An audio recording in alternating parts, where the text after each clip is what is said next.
We're Hooray! recording. Hooray! Hooray! Everybody, good afternoon. Welcome to Faces Friday. I'm Jacob Hackett. This is the first recording we've done in a little while. Thank you to everyone who has assisted during this show. My next guest today is a longtime friend of the Faces community. Her family does the 36-hour radiothon for autism every year. She's an active participant in FACE's activities. Ladies and gentlemen, please welcome Ellen Presti. Hi. Hi, Ellen. Thank you for being here tonight. My first question, as I said, you're a longtime member of the FACES family. Please tell us some of the activities you've participated in and how you got involved. Well, actually, I was part of the first group that started out in, I want to say, oh my gosh, 2004, 2003 maybe. It was like really, really early 2000s, and it was, I think, a year or two after I was diagnosed. And Isabella Mosca really helped out with uh, my family, and I don't even know how they ended up finding her. I know that she went to Southern Regional actually. So she was close by, and then they ended up moving the meetings further down south, I think. So we haven't really been a part of like their activities since like I want to say 2010, 2011. Um, but as a kid, I remembered always going to the Popcorn Park Zoo or the Walks with Faces for Autism, and like I was just at a time where everything was so innocent and I didn't really know what was going on. But as I grew older, my parents would tell me these stories about um, like how I would act and like how the group has helped me along the way. And now that when I talk to people, they don't even know until I tell them that I have autism. You bring up something. Of course, me talking to you today, I wouldn't know you have autism. Autism is a very interesting, very broad spectrum. Some Mm-hmm. people you can identify it easy. Other people, just it's I wouldn't say it's harder, but like I said, you wouldn't know if you wouldn't know until you spoke to the person. Yeah, exactly. Okay, your family, of course, your mom and your dad do the 36 hours for autism every year in support of Faces. Please tell us about the radiothon. So the radiothon is basically you pay as much as you can, $5 to whatever, to play like a favorite song of yours on the radio station. And they play it, and then the proceeds go to Faces for fundraising. There's not really much to say, but they do talk about like the story of me and how they got connected with Faces. Sometimes they put a little interview with me on the air, and that's pretty much it. Of course, we need stories like yours to to inspire people and to tell people how to get involved with these organizations because you know as well as I do, the more people as we get older, the more people you get involved, the better it'll be. Hmm. And you know, as I just said, autism is a rapidly changing, you know, has rapidly changing degrees of autism. So the more people you can get involved, better. Friends, while Ellen is here, I will bring up the annual Faces for Autism Stand Up for Autism Comedy Night. Thursday, July 14th at Seaview Marriott in Galloway. Delicious food if you would like to buy delicious food, wonderful comedy, wonderful prizes. If you would like to buy your tickets, please contact us on the Faces for Autism website or the Faces for Autism Facebook page, or reach out to Isabel or lie direct.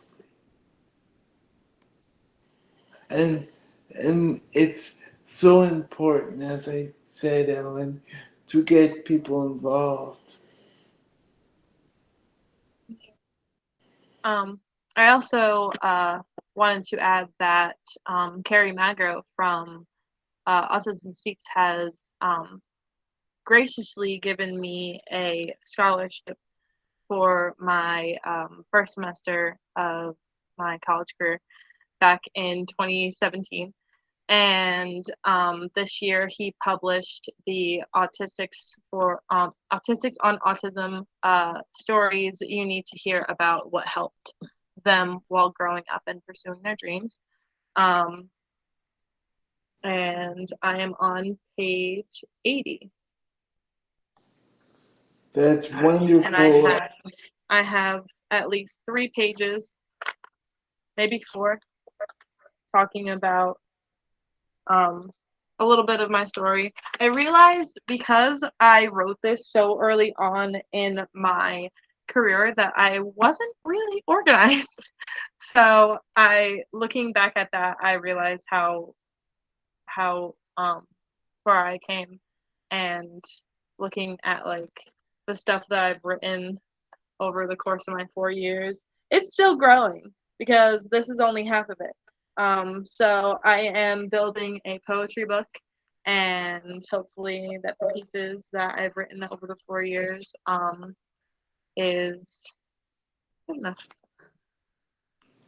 Yes, and tell people, Ellen, what you're doing for a living in the schools. Oh yeah, I am a paraprofessional for the Little Lake Harbor School District. I was first at the George Day Middle School, in the self-contained classrooms at the Robert C. Wood um, building, and they were basically it's just a hall, and the whole hall is self-contained classrooms of kids that are in preschool, that are in like it goes up, but I feel like there's different levels of autism in each classroom, and I have experienced all of those like all of the different levels because they needed me somewhere else, and I always ended up shifting. And then I decided to take a whack at the older crowd. So I requested if um, there was an opening at the Frog Pond Elementary, and that's 4th through 6th grade, I believe. And I still ended up being in the self-contained autistic classrooms. Um, and I'm strictly in one of them for the rest of my career, I guess. Whenever they want to get rid of me, or if I decide to move on to something different. But I love it, and the kids are awesome. it's definitely a change in pace because you can actually communicate with the kids and they can tell you what they need and um, it's not like I don't know. I guess it's more like the activity and stuff like that. Um, but I still do miss the little ones and yeah, I wish I can go back when we have our rough days, but everyone has their rough days and I'm just enjoying my time there with them right now. So Certainly, Alan, because you want to inspire, and if the kids can look up to you and say, "Oh, she has autism too. She's just like me," mhm, then that may make them feel better yeah. that they're not so alone. I sometimes I don't think that they are aware of what they have. I just think that they're in the class. I just think that they think they're in the classroom because they're having trouble learning. Some of them I do think they know, but there's others that just have um sometimes they're not really sensing reality and I just want them to learn at their own pace and learn on their own time, like that this is the thing that they have, and because I'm not their parent, I don't want to tell them. So, but you know, I just want to watch out for them. Exactly, and be a role model, of course. If you could give anyone any advice who's looking to get in education that may have, you know, that may be interested in working with the autism population, what would you say? Um, brace yourself. I mean, more like I had trouble passing the praxis, and that's why I kind of gave up on education as a whole when I was in college, and that's why I only have my English degree. But I feel like if you still don't have that education degree, you can still apply for paraprofessionalism. You can still work with kids because they need people like that. And all you need is a degree. All I had was an English degree and experience with kids. So that's why they hired me because I used to work at the Learning Experience in Manahawkin, and um, kids I used to work with uh, I used to work with infants through uh, grade school, and I had experience with a few um, groups of kids um, that had trouble. There was a 2-year-old that I absolutely adore that I still talk to, um, and he has autism. And I talk to his mom all the time, and I'm actually gonna see them on Tuesday because I'm excited. I absolutely love him. And there's another one that I babysit currently.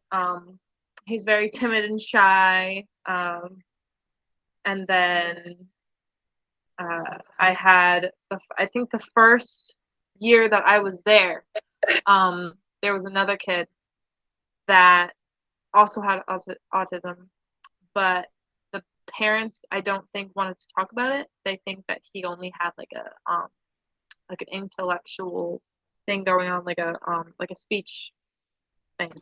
Oh, speech language delay. Yeah, like he wasn't really speaking at all. But like when you look at a kid and when you look at like a small child and you kind of can see those characteristics um already like performing themselves in a 2-year-old. Like that's insane. Like I mean, both of them were boys anyway. So I knew that like the second that I can kind of connect with a kid like that, um, Like all they want is love and care, and they want the attention, and you don't want to give them too much attention, but you want to give them the amount of attention that they Exactly. Because ultimately you're shaping their future. need. Yeah, especially at 2 years old. That's a very young age to be diagnosed. Right.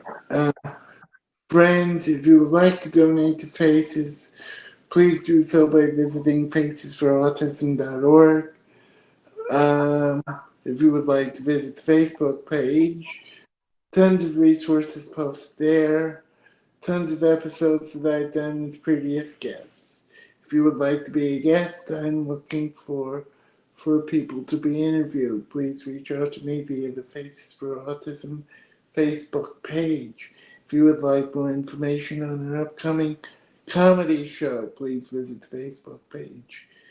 If you want more information about anything we talked about today, please Google Faces for Autism. Ellen, thank you for being my guest. No problem. And if you guys have any more questions, I am on Facebook and I have an Instagram and I have a Snapchat. So just let me know if you have any other questions and have a good day. Okay. Thank you. Thank you.